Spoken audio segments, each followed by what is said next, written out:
اور اپنی قومی شناخت کو الگ رکھنا بھی چاہتا ہے۔ دیکھیے اس کو قرآن نے کتنے خوبصورت لفظ میں ادا کیا ہے، لتعارفوا، یعنی ہم اپنا جس طرح شخصی تعارف چاہتے ہیں اسی طریقے کا ہم اپنا اجتماعی اور اپنا قومی اور اپنی برادری کا اور اپنے قبیلے کا اور اپنی پارٹی کا اور اپنی جماعت کا بھی تعارف چاہتے ہیں۔ یہ انسان کے ساتھ معاملہ ہے، یہ اس کا فطری پہلو ہے۔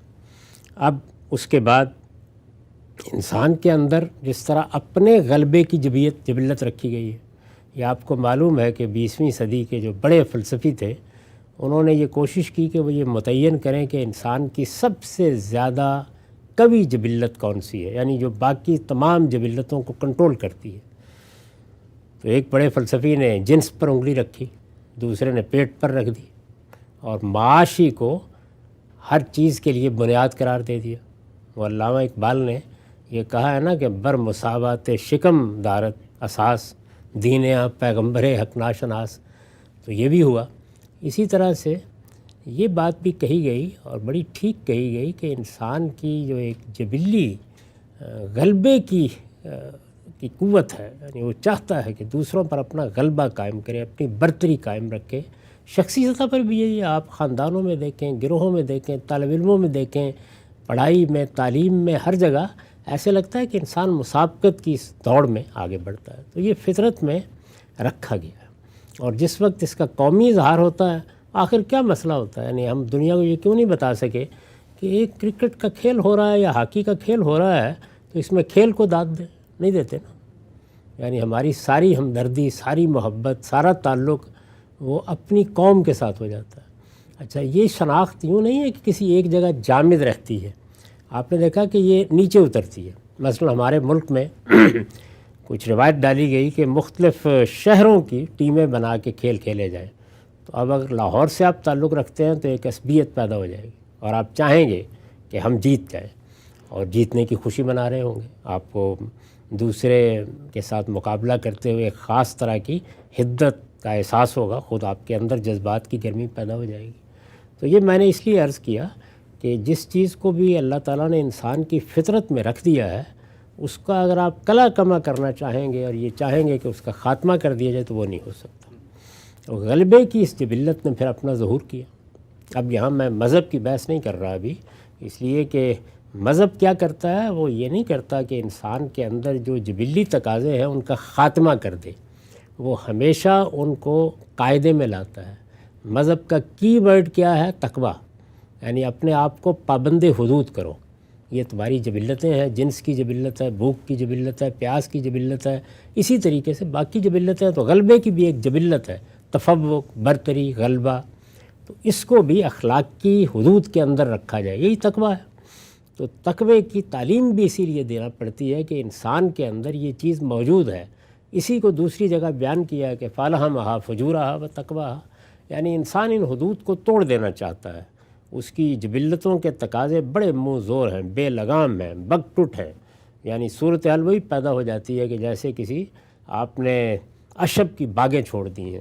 انسان کی کسی چیز کو لے لیں، خواہشوں کو لے لیں، مفادات کو لے لیں، جذبات کو لے لیں، برانگیختہ ہوتا ہے تو بس وہ آخری نتیجے تک پہنچ جاتا ہے۔ تو جبلتیں بھی ایسے ہی کام کرتی ہیں، خواہ وہ آپ کی انفرادی جبلتیں ہیں، خواہ وہ اجتماعی جبلتیں ہیں۔ تو اس میں جو غلبے اور مسابقت کا معاملہ بنا، اس نے وہ دور پیدا کیا جس کو ہم فتوحات کا دور کہتے ہیں۔ اب اس میں کیا ہے؟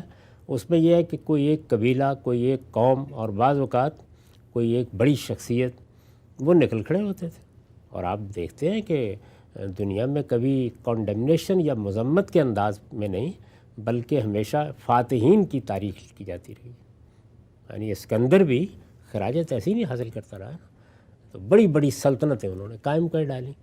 اس میں یہ تھا کہ آپ سے آپ جو تعلق پیدا ہوتا تھا، وہ تعلق حکمران اور رعایا کا تعلق تھا۔ یعنی آپ حکومت کر رہے ہیں، آپ نے ایک ملک کو فتح کر لیا ہے، آپ نے ایک سلطنت قائم کر دی ہے، آپ اور آپ کے ہم قوم اب پہلے درجے کے شہری ہیں اور باقی سب کے سب دوسرے درجے کے ہیں۔ تو یہ غلبہ کبھی قبیلے کی بنیاد پر ہو جاتا تھا، کبھی یہ رنگ کی بنیاد پر ہو جاتا تھا، کبھی نسل کی بنیاد پر ہو جاتا تھا، اور مذہبی بنیاد پر بھی ہوا۔ جیسے کہ ادھر رومن امپائر وجود میں آ گیا، ادھر ہمارے ہاں خلافت وجود میں آ گئی۔ تو یہ مذہب کی بنیاد پر ایک غلبہ قائم ہو جانا، یہ آپ کے علم میں ہے کہ اس کے بعد جو دوسرے درجے کے شہریوں کے لیے قواعد ہوتے تھے وہ ذرا ہولی رومن امپائر میں بھی پڑھ لیجئے اور ہمارے فقہا کے بھی دیکھ لیجئے تو آپ کو اندازہ ہو جائے گا. یعنی وہ لوگ کہ جو مسلمان نہیں ہیں، جب مذہبی بنیاد پر یہ چیز ہوتی ہے، قدیم تاریخ میں آپ دیکھیں تو یہی چیز قومی بنیاد پر بھی ہوتی ہے. ہمارے اپنے زمانے میں اس کا نسلی بنیاد پر ہٹلر مسولینی کے ہاں اس کا ظہور ہوا. تو کوئی بھی چیز اس کا باعث بنتی ہے. مذہب جب اس کا باعث بنا ہے تو یہ آپ کے علم میں ہے کہ پھر یہ کہا گیا کہ آپ لباس اس طرح کا پہنیں گے، آپ سڑک پر اس طرح سے چلیں گے. آپ کا اگر کسی گلی میں واسطہ پڑ جائے گا کسی مسلمان سے تو آپ کنارے کنارے ہو کر جائیں گے، آپ گلی کے درمیان میں نہیں چل سکتے. یہ سب ہمارے ہاں لکھا ہوا موجود ہے. میں نے صرف چند بے ضرر سی چیزوں کا ذکر کیا ہے، اگر پوری فہرست بیان کر دی جائے تو لوگ حیران رہ جائیں. یہ بھی ہے. تو یہ جو رعایا کے ساتھ یا مفتوحین کے ساتھ معاملہ ہے وہ ہوتا رہا ہے. موجودہ زمانے میں جو بہت بڑی تبدیلی آئی وہ میرے نزدیک دو چیزیں. ایک تو 1928 میں دنیا میں یہ طے ہونا شروع ہو گیا کہ فتوحات کی بنیاد پر آپ کا اقتدار جائز نہیں ہے. یہ معمولی تبدیلی نہیں ہے. صدیوں تک لوگ فتوحات کی بنیاد پر اقتدار کو جائز سمجھتے رہے. آپ نے اگر ہندوستان پر قبضہ کر لیا ہے یا آپ نے ایران پر قبضہ کر لیا ہے تو آپ کا یہ اقتدار جائز اقتدار ہے. بین الاقوامی قانون اس کو مانتا رہا ہے. لیکن 1928 میں یہ تبدیلی آئی، ایک معاہدہ ہوا اور اس معاہدے میں کم و بیش طے کر لیا گیا کہ اب یہ معاملہ نہیں ہوگا. موجودہ بین الاقوامی قانون اسی پر مبنی ہے. یعنی اب یہ مانا جاتا ہے کہ آپ فتوحات کی بنیاد پر قبضہ نہیں برقرار رکھ سکتے، آپ کو ہر حال میں اس علاقے کو خالی کرنا ہے. یعنی یہ نہیں ہو سکتا کہ چونکہ میں نے یہ فتح کر لیا ہے اس وجہ سے اب یہ میری مملکت ہے، یہ میری سلطنت ہے، یہ میرا علاقہ ہے، یہ چیز ختم ہو گئی. تو فاتح اور مفتوح کے تعلق کو قبول کرنے سے انکار کر دیا گیا. ایک تبدیلی یہ آئی. دوسری چیز جو ہے وہ تاریخی عوامل نے پیدا کی. لوگوں کو بڑے پیمانے کے اوپر نقل مکانی کا موقع ملا ہے، پرانے زمانے میں ملا. اچھا پھر یہ کہ مذہبی معاملہ اس طرح بھی ہوتا ہے کہ نقل مکانی نہ بھی ہو. مسلمان ہندوستان میں آئے، کوئی ایران سے آئے، ہرات سے آئے، مسلمان آئے اور وسط ایشیا سے آئے، مسلمان آئے مشرق وسطیٰ سے آئے، عرب سے آئے، مختلف جگہوں سے آئے. یہاں آ کے ایک مذہب کی تبلیغ دعوت بھی ہوگی، لوگ مسلمان ہو بھی گئے. تو اس کے نتیجے میں گویا صورتحال یہ نہیں رہی کہ جس طرح پرانے زمانے میں ایک قبیلہ ایک جگہ پہ رہ رہا ہے، دوسرا قبیلہ دوسری جگہ رہ رہا ہے، ایک قوم ایک جگہ آباد ہے. نسلی بنیاد پر بھی اور دوسری بنیادوں پر بھی لوگوں کا وطن اور لوگوں کی جو جمعیت کی بنیاد ہے وہ یکساں ہے. جیسے ہم نے ملیشیا میں 10 سال رہ کے دیکھا کہ وہاں پر جو ملے قوم ہے وہ اپنے آپ کو 5000 سال سے وہ آباد ہے، تو وہ اپنے آپ کو اس علاقے کا مالک سمجھتے ہیں، یعنی ان کا ملک ہے. تو یہ ملکیت کس چیز نے پیدا کی ہے؟ تاریخی عوامل نے. دنیا میں بڑے پیمانے پر نقل مکانی ہوئی اور سلطنتوں میں خاص طور پر ہوئی. جب سلطنت قائم ہو گیا، مسلمانوں کی سلطنت قائم نہ ہوتی تو وہ مختلف جگہوں سے ہندوستان کا سفر نہ کرتے، نہ آتے. اس طرح ہم نے دیکھا کہ دوسری سلطنتیں قائم ہوئی، کہاں کہاں تک برطانیہ عظمیٰ کی سلطنت پہنچ گئی. یہ خود جس ملک میں ہم بیٹھے ہوئے ہیں سارا مہاجرین کا ملک ہے، مختلف جگہوں سے لوگ آنے لگ گئے. پھر جیسے جیسے پچھلی صدی میں مواصلات کے ذرائع میں غیر معمولی ترقی ہوئی تو اور زیادہ نقل مکانی ہوئی. یعنی اب ہم دیکھ رہے ہیں نا کہ لندن میں پاکستانی میئر منتخب ہو گیا. یہ کوئی آج سے 2 صدی پہلے تصور کر سکتا تھا؟ تو یہ 2 بڑی تبدیلیاں ہیں. یعنی فتوحات کی بنیاد پر ملکیت کو ناجائز قرار دے دیا گیا اور یہ بات انسانی ضمیر نے مان لی اور اس کی بنیاد پر بین الاقوامی قوانین بن گئے. اور پہلی دوسری جنگ عظیم کے نتیجے میں جو ادارے آپ نے بنائے جس کا ظہور پھر اقوام متحدہ پہلے جمعیت اقوام میں ہوا، اس میں بھی بنیادی انسانی حقوق، قوموں کا حق خود ارادی اور اس طرح کی چیزوں کو اصول کے طور پر تسلیم کر لیا گیا. تو اس کا جو لازمی نتیجہ تھا وہ کیا تھا؟ وہ تھی نیشن سٹیٹ، قومی ریاست. یعنی یہ 2 چیزیں اگر آپ نے مان لی ہیں تو اب اس کے بعد ریاست کیسی ہوگی؟ ہمارے ہاں تو اگر اور بحثیں ہیں نا، مذہبی ریاست، غیر مذہبی ریاست، سیکولر، وہ الگ بحث ہے. اب نیشن سٹیٹ ہوگی، قومی ریاست ہوگی، اور قومی ریاست کی بنیاد کیا ہوگی؟ وطنیت. آپ دیکھیے نا کہ جب یہ وطنیت کا سیاسی فلسفہ، معاف کیجیے گا، مغرب کی طرف سے سامنے آیا. سب سے پہلے تو یورپی میں اس کی ابتدا ہوئی تھی. آہستہ آہستہ دنیا نے اس کو قبول کرنا شروع کیا، نیشن اسٹیٹ یا قومی ریاست. تو ہمارے اس وقت کے آپ کہہ سکتے ہیں کہ فکری لحاظ سے سب سے بڑے آدمی کا رد عمل کیا ہے. آپ بانگے درا میں اقبال کی نظم پڑھیے جو انہوں نے وطنیت بحیثیت ایک سیاسی تصور کے موضوع پر لکھی. ان تازہ خداؤں میں بڑا سب سے وطن ہے، جو پیرہن اس کا ہے وہ مذہب کا کفن ہے. بہت سخت رد عمل ہے اس کے اوپر. پوری نظم آپ پڑھ جائیں، یعنی انہوں نے اس کو ایک بت قرار دے دیا. لیکن بہرحال تاریخی عوامل تو اپنا کام کرتے ہیں، تو قومی ریاست وجود میں آ گئی. اب یا تو آپ اس کو قبول کر لیں اور یا تاریخ کے ساتھ لڑنے کا فیصلہ کر لیں. دنیا میں کبھی تاریخ کے ساتھ لڑائی میں کسی قوم کو کامیابی نہیں ہوئی. تاریخی عمل یہاں پہنچ گیا ہے، اس کو ریورس کرنے کا خواب تو دیکھ سکتے ہیں آپ، لیکن لڑ نہیں سکتے. تو دونوں جگہ یعنی پاکستان میں بھی اور ہندوستان میں بھی اصل میں ہم اس سے لڑ رہے ہیں. اگر آپ یہ تسلیم کر لیں کہ یہ دونوں قومی ریاستیں نیشن سٹیٹس ہیں، اور نیشن سٹیٹ کی بنیاد یہ ہے کہ ایک خطہ ارض میں رہنے والے لوگ برابر کے شہری، کوئی فرق نہیں ہے ان کے مابین. یہ دونوں ملک اسی اصول پر بنے تھے، یعنی یہ اس تاریخی پس منظر میں بنے ہیں.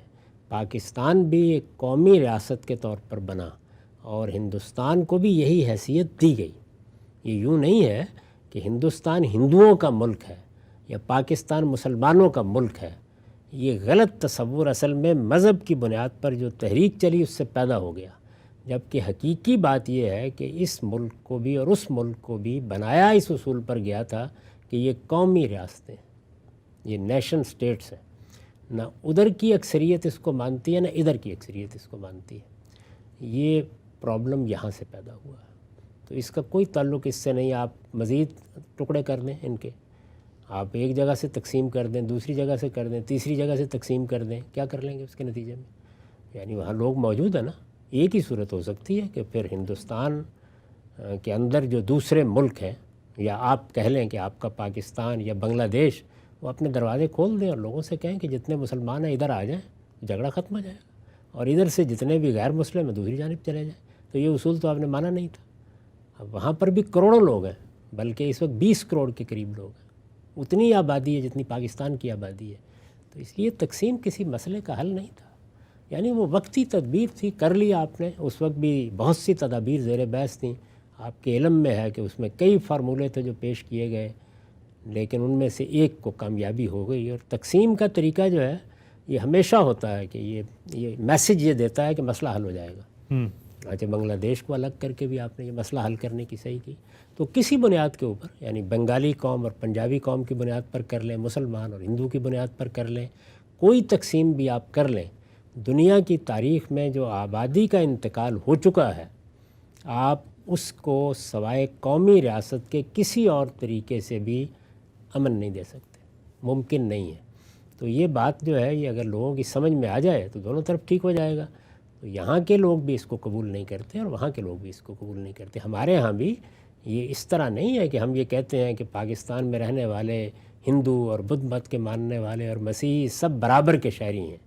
ہمارا تصور وہی ہے کہ ہمارا ملک ہے، مسلمانوں کا ملک ہے، اس میں یہ اقلیت کے طور پر رہتے ہیں، ان کو حقوق ملنے چاہیے.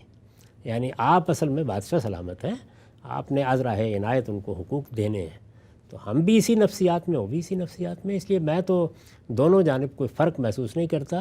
وہاں چونکہ مسلمانوں کی تعداد بہت زیادہ ہے، مختلف جگہوں پر بکھرے ہوئے ہیں، وہ کروڑوں کی تعداد میں ہیں، اس وجہ سے کشمکش زیادہ نظر آتی ہے. وہ ہمارے ہاں بھی ایسے ہی تھا. جب بنگلہ دیش میں، جس کو اب آپ بنگلہ دیش کہتے ہیں، جو پہلے مشرقی پاکستان تھا، ہندوؤں کی تعداد زیادہ تھی، وہاں بھی یہی کشمکش محسوس ہوتی تھی. جن علاقوں میں یہاں ہے وہاں بھی یہی کشمکش ہوگی. تو اصل چیز یہ ہے کہ اس تاریخی عمل کو کیا ہم اپنی لیڈرشپ کے ذریعے سے، دانشوروں کے ذریعے سے سمجھا سکتے ہیں کہ اب آپ قومی ریاست کے اصول پر رہنا سیکھیے. اس کا دنیا میں اس وقت سب سے بہترین نمونہ امریکہ ہے. تو یہی ماڈل ہے. اس ماڈل کے سوا یہ سوال نہیں ہے کہ اس میں خلاف ورزیاں نہیں ہوتی، یہاں بھی ہوتی ہیں، یہاں بھی بہت سے تعصبات کام کرتے ہیں، لیکن یہ کہ اصول میں آپ نے مان لیا کہ یہ سرزمین کسی ایک قوم کی سرزمین نہیں، نہ نسل کی بنیاد پر نہ مذہب کی بنیاد پر. اگر تو آپ اس مسئلے کو حل کر سکتے ہیں اس طریقے سے کہ ہر مذہب کی بنیاد پر یا نسل کی بنیاد پر باقی لوگوں کو نکال دیں، تو ایک کوشش ہٹلر کر چکے ہیں، دوسری کوشش آپ کر کے دیکھ لیں۔ یہ تاریخ سے لڑنا ہوگا۔ لوگوں کی اتنے بڑے پیمانے پر نقل مکانی ہو چکی ہے کہ قومی ریاست، جمہوریت، قوموں کے حق خود ارادی کے علاوہ کسی اصول پر اب دنیا کو نہیں چلایا جا سکتا۔ یہ مجھے بھی سمجھنا ہے، آپ کو بھی سمجھنا ہے، اور یہ وہاں کی اکثریت کو بھی سمجھنا ہے۔ تو یہ سمجھانے کی صحیح کرنی چاہیے، اس مسئلے کا حل یہ نہیں ہے جو آپ بیان فرما رہے ہیں۔ ٹھیک، عام صاحب بہت ہی تفصیل سے آپ نے وہ پس منظر بتایا کہ جس میں آج جو جدید ہمارے سامنے نیشن اسٹیٹ کا تصور آتا ہے وہ روبہ عمل ہوا، کیا وہ سماجی حرکیات تھیں، کیا وہ تاریخی عوامل تھے۔ یہ نقطہ تو آپ نے واضح کیا ان لوگوں پر جو ارباب حل و عقد ہیں، سیاسی زعماء ہیں، مفکرین ہیں، قوموں کی لیڈرشپ ان کے ہاتھ میں ہے کہ وہ یہ سمجھیں کہ ان ریاستوں کی نوعیت کیا ہے اور اب ان کو انہوں نے آگے کیسے لے کے چلنا ہے، اور جو ہمیں برتری اور تفوق کی ایک جبلت نظر آتی ہے اس کو بھی آپ نے خوبی سے واضح کیا۔